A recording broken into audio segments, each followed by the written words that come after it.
안녕하세요. 오늘의 학습 내용은요. 유한소수, 순환소수로 나타낼 수 있는 분수입니다. 어떤 분수들이 유한소수나 순환소수로 나타낼 수 있는지 함께 알아보겠습니다. 첫 번째로 어떤 분수를 유한소수로 나타낼 수가 있을까요? 우선 예시를 한번 보면요. 유한소수 0.1, 0.23, 0.457은요. 분모가 10인 거듭제곱의 분수로 나타낼 수가 있어요. 0.1은요, 10분의 1로 나타낼 수가 있고요. 0.23은 100분의 23, 그리고 0.457은 1000분의 457 이렇게 나타낼 수가 있죠.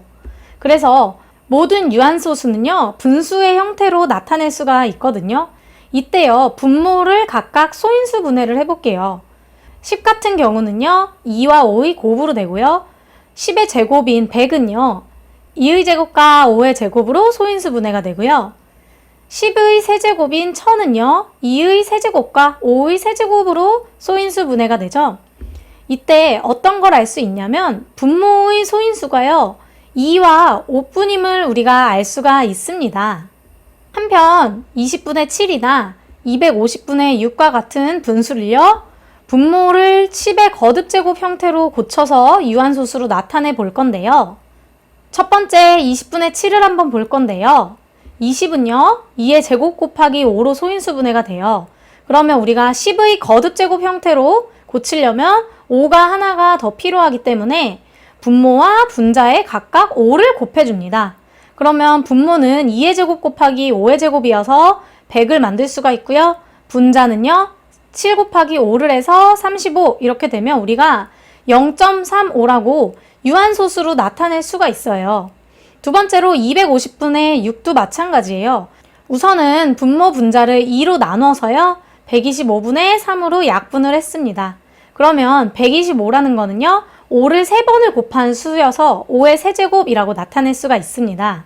그러면 분모를 10의 거듭제곱으로 만들기 위해서는 5의 세제곱에 2의 세제곱을 곱해줘야 해요. 분모에 2의 세제곱을 곱해줬기 때문에 분자에도 똑같이 2의 세제곱을 곱해줘야 하고요. 분모는 1000이 되고요. 분자는요. 3 곱하기 8 해서 24가 됩니다. 그럼 우리가 0.024라고 유한소수로 고칠 수가 있습니다. 이와 같이 정수가 아닌 분수를 기하분수로 나타냈을 때 분모의 소인수가 2 또는 5뿐이면요. 분자와 분모에 2 또는 5를 적당히 곱해서 분모를 10의 거듭제곱으로 고칠 수가 있었어요. 분모가 10의 거듭제곱 형태가 되면요. 우리가 그 분수를 유한소수로 나타낼 수가 있었습니다. 여기서 기하분수라는 것은 더 이상 약분되지 않는 분수로 분모와 분자의 공약수가 1뿐인 분수입니다. 앞에서 분모의 소인수가 2 또는 5뿐인 기하분수는요. 유한소수로 나타낼 수가 있었어요. 이번에는요. 어떤 분수를 순환소수로 나타낼 수 있는지 한번 볼 건데요. 분모에 2 또는 5 이외의 소인수가 있는 기하분수를 한번 소수로 나타내 볼 거예요. 여기 있는 예시를 보면요. 분수 7분의 1을 우리가 한번 보면 소수로 나타내어 보면요.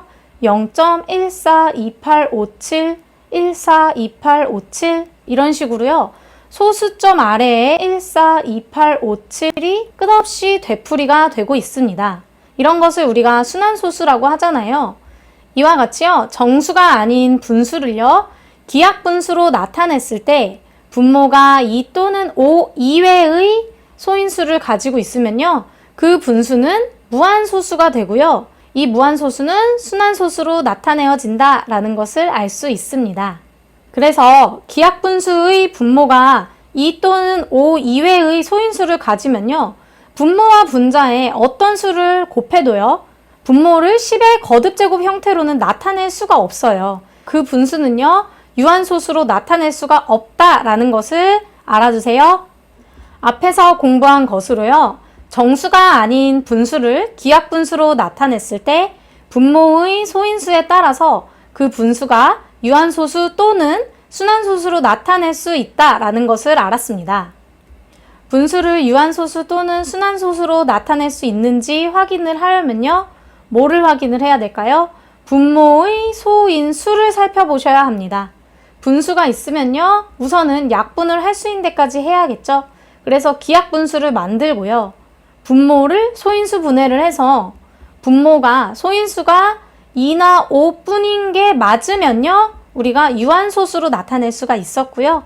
그게 아니고 2 또는 5 이외의 소인수가 있으면요, 순환소수로 나타내어진다라는 것을 배웠습니다.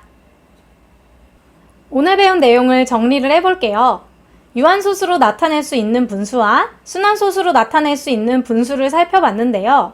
유한소수나 순환소수로 나타낼 수 있는 분수인지를 판단을 하기 위해서는요, 우선은 둘 다요, 정수가 아닌 분수를 기약분수로 나타내고요. 그 다음에 분모의 소인수가 2나 5뿐이면요, 그 분수는 유한소수로 나타낼 수 있었고요. 만약 2나 5 이외의 소인수를 가지면요, 그 분수는 순환소수로 나타낼 수 있다라는 것을 배웠습니다. 여기서 기약분수를 우선 나타내야 된다라는 것을 꼭 알아두세요. 오늘 수업 여기까지 할게요.